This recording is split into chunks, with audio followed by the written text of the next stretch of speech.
नमस्कार दोस्तों, स्वागत है आपका आज के इस नए वीडियो में।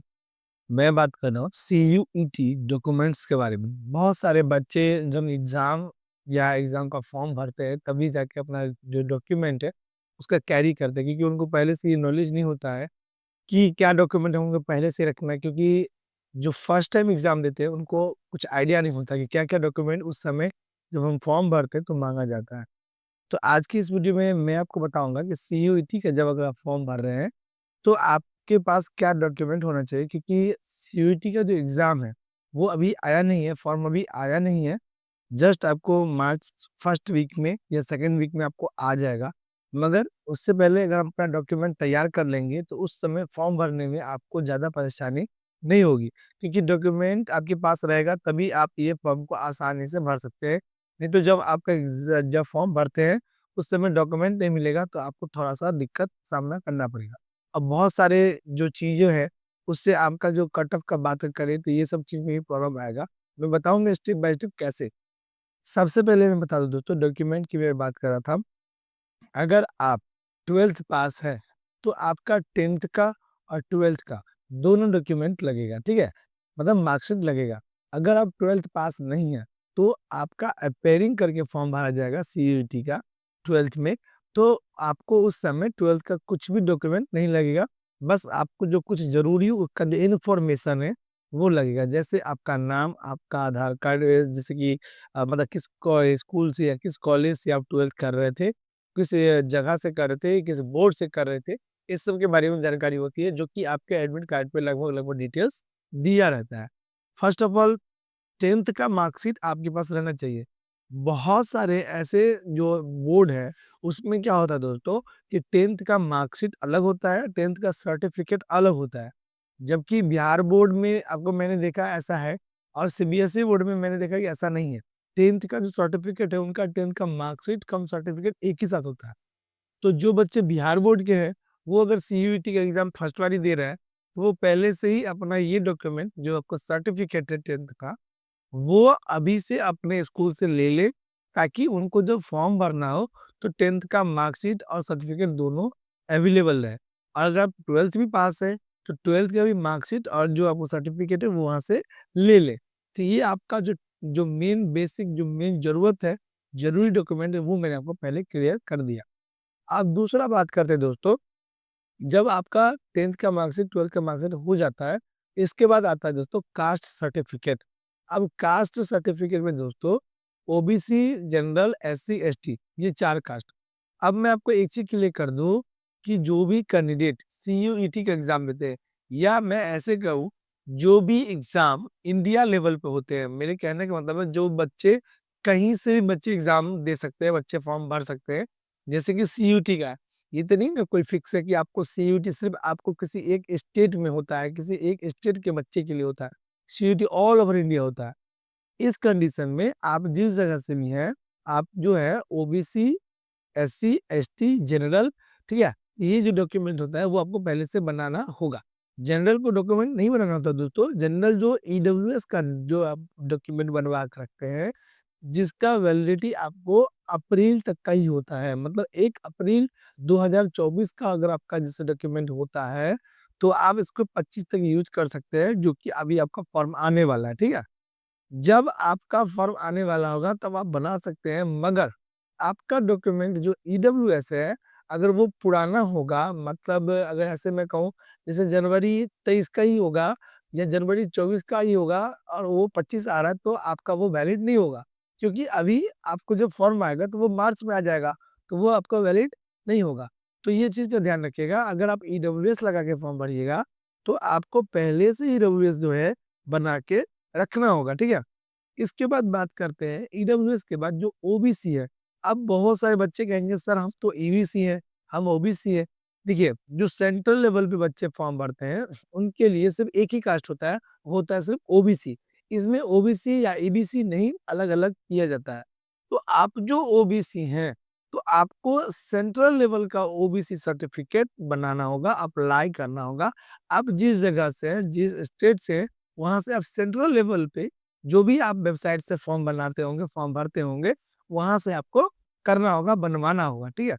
तो आप पहले से जो ओबीसी बनवाना है आपको, वो अभी से ही बनवा लें ताकि आपको दिक्कत नहीं हो।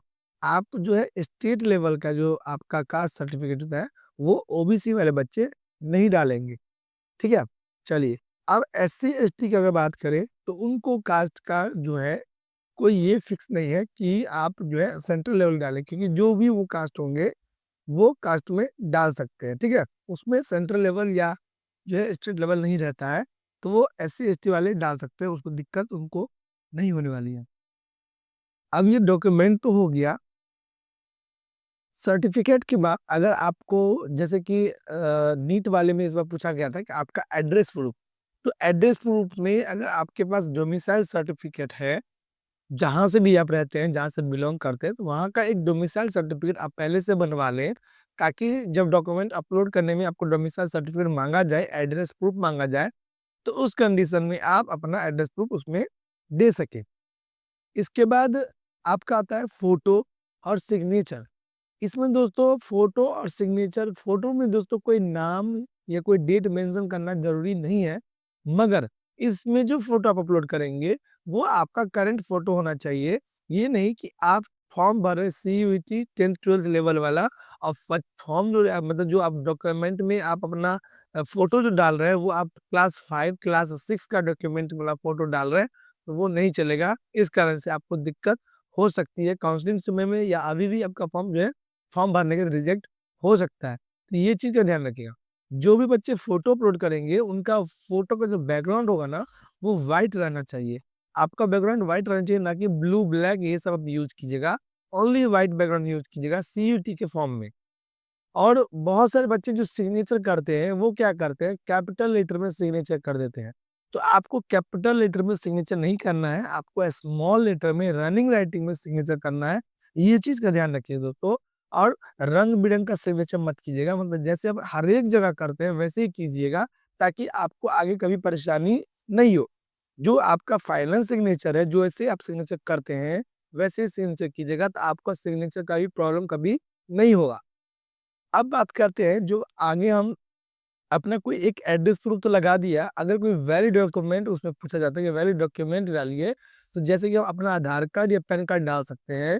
आपका आधार कार्ड या पैन कार्ड, जो भी डॉक्यूमेंट आप जो उसमें डालिएगा आइडेंटिफिकेशन के लिए, जब एग्ज़ाम देते तो वहाँ पर लगता है ना आधार कार्ड, पैन कार्ड, मतलब कोई एक डॉक्यूमेंट दिखाइए एग्ज़ाम देने टाइम में, तो जो डॉक्यूमेंट आप इस फॉर्म में डालिएगा, वो आपके मार्कशीट से पूरा मैच करता रहना चाहिए।